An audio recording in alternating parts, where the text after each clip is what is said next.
guys, these are cousins. We love our cousins. My first pregnancy was very good. There weren't any complications or problems, and I had a midwife. I went with them because I felt that they could give me more support toward a natural birth, which was something I was trying to achieve.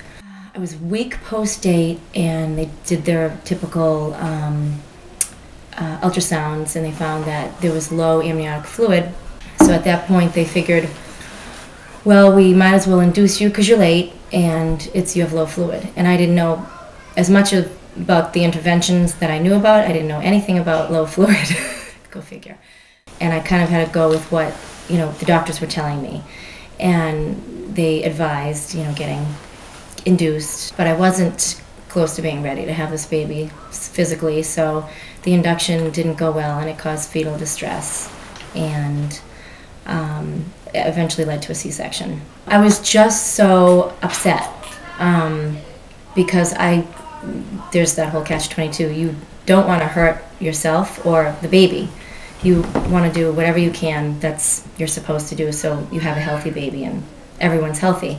That's a given. Everybody wants that, but if you don't know much about something, you're going to take advice very easily. So, at what point did you decide to become a doula? Actually, after the first experience. And it was more so, I think, the more research I did on what had occurred and the more education I needed, obviously, knowing I was going to have more children, I just got passionate about the whole process and how poorly things can go if you don't know or don't have the correct support.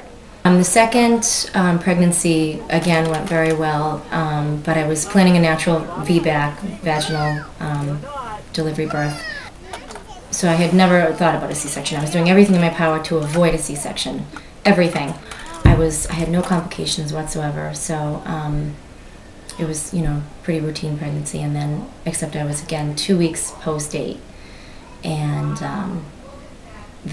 from the day I was due, between the caregivers and the hospital, the scheduling, whoever does the C-section scheduling, where they were signing me up for C-section since the day I was overdue.